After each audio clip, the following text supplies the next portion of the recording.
দেশে ক্রমশই বাড়ছে বিদেশি সুতা আমদানি। গেল বছরে যে পরিমাণ সুতা আমদানি হয়েছে তা গত ৭ বছরের মধ্যে সর্বোচ্চ। বস্ত্র মালিকদের সংগঠন বিটিএমএ বলছে, মূল্যবৃদ্ধি ও গ্যাস সংকটের কারণে সুতার উৎপাদন খরচ বেড়েছে ৩০%। প্রতিযোগিতার সক্ষমতায় টিকতে না পেরে রুগ্ন হয়ে পড়ছে একের পর এক কারখানা। সংগঠনটি বলছে, দেশে উৎপাদিত সুতা প্রতিযোগিতায় টিকতে পারছে না ভারতীয় সুতার কাছে। এমন পরিস্থিতি চলতে থাকলে বস্ত্র খাতে বড় বিপর্যয় নেমে আসবে বলছেন ব্যবসায়ীরা। দর্শক, বস্ত্র খাত নিয়ে রিয়াদ সুমনের ধারাবাহিক প্রতিবেদনের আজ বলেছেন শেখ জালাল। গ্যাস ও বিদ্যুৎ সংকটের কারণে দেশের সুতার মিলগুলোর উৎপাদন নেমে এসেছে প্রায় ৫০%। বিপরীতে বেড়েছে উৎপাদন খরচ। ফলে ভারতের চেয়ে প্রতি কেজি সুতার দাম পড়ছে ২০ থেকে ২৫ সেন্ট বেশি। তাই দেশে প্রায় ৫ শতাধিক সুতার কল থাকার পরও দ্রুত বাড়ছে রপ্তানিমুখী তৈরি পোশাকের সুতার আমদানি।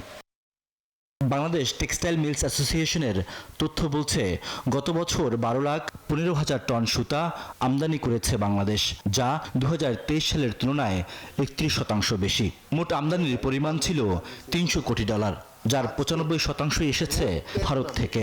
ভারত তার সুতা বিক্রি করার জন্য 3.88% ইনসেন্টিভ দিচ্ছে রোড টেপ নামে। ভারতের তুলা দিয়ে সুতা বানায় তার $3 পরে, কিন্তু সে বাংলাদেশে বিক্রি করছে $2.90।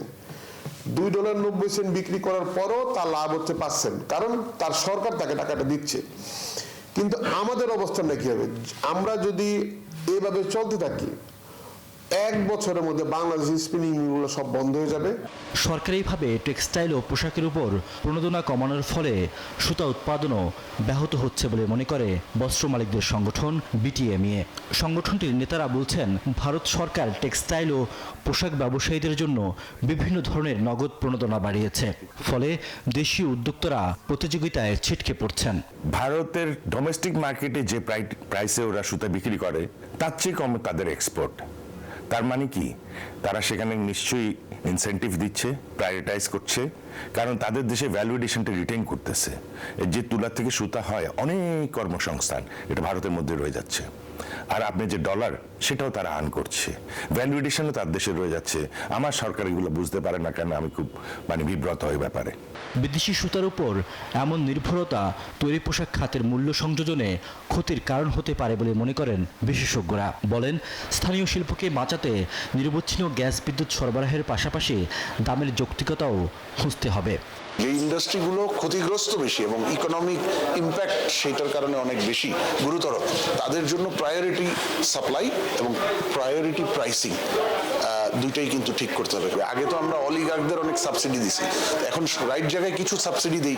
বস্ত্র খাতের চলমান সংকট সমাধানে নগদ সহায়তা বাড়ানো না হলে দেশের সুতার কলগুলো ধীরে ধীরে রুগ্ন হয়ে পড়বে বলে দাবি উদ্যোক্তাদের।